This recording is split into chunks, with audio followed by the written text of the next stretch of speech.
We're at the end of week 3 here at the Capitol of this legislative session, a third of the way through. Over 400 bills and resolutions dropped into the hopper, with more yet to come. Today we're going to talk about just 4 of those topics, but we want to start with a shout out for our day at the Capitol. It's just a few days away. We've still got seats on the Rapid City bus and on the Sioux Falls bus. Go to our website, you can register. We'd love to have you join us. Meet your legislators, walk on the floor, and our keynote speakers will be from the Alliance Defending Freedom. Zach and Tanya will be sharing with us a national perspective of what's happening on all these different family values fights across the nation, but also how we can be effective here in South Dakota. So let's jump into the legislation that we saw this week and what we expect to come. We'll talk about 4 topics today. First, revisit of school choice. We've talked about House Bill 1009, 1020. Both were killed in committee this week. There was a lot of testimony brought on 1020. That was the full hearing we saw this week. Over 20 testifiers from across the state, from private schools, micro schools, home schools, all these different factions of society that would have greatly benefited from education savings account and the free marketplace of ideas that it would have introduced into the education sphere.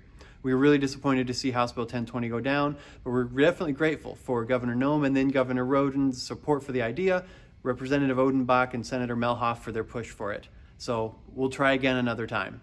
On the next topic, another bill that went down is a bill that was trying to more legitimize the doctor-patient relationship with medical marijuana, so-called medical marijuana. Smoking dope is not actually medicine, but there are like cannabidiol oils that can be effective for young kids with seizures and things like that. So what the bill would have done was, again, tried to more legitimize the doctor-patient relationship before a card is given and limit the amount of THC. So we were glad to support the bill. The committee ultimately voted it down, so that was a disappointment, but again, we live to fight another day. We move on to some good news now. Let's talk about parental access to medical records. This is the topic we've talked about previously, or after a kid turns 12, the online systems were locking parents out of their own kids' medical records. With this, we've got some bad news and some good news, so we'll start with the bad news, and that is the problem is worse than we thought. It's not just one health provider, it's supposedly all of them, but we know multiple. And not only was it just the online system that was default to locking them out, but if we've heard stories in committee of parents going to the front desk, asking for their children's medical records and said, I can't give that to you unless your child signs this waiver. So that's the bad news, is the problem was a little worse than we thought. The good news is the bill has picked up speed and is seeing incredible momentum. Passed out of committee 12-1, essentially no opposition testimony because those who were opposed were able to have their concerns quelled with an amendment. So the idea that parents should always be able to access their kids' medical records, again, unless there's abuse and neglect, and that's a separate issue.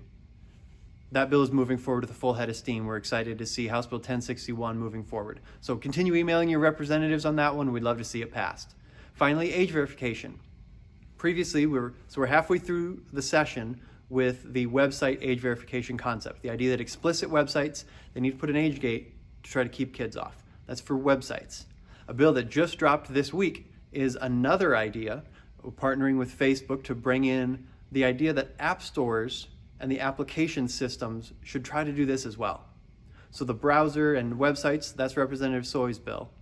But now the app store and the applications, that's Senator Sue Peterson's bill. Similar concept, kind of a both and working together, these 2 pieces of legislation could do a lot of good. So that bill just dropped this week. We're still in the analyzing phase, but really excited about the idea of what this 1-2 punch or a left-right could do to really start addressing this problem. So there's a few issues we're working on this week. There's several more that will keep you up to date as well. Visit our legislative radar for all the information or our events page. We'd love to have you join us February 4 for our day at the Capitol. See you next week.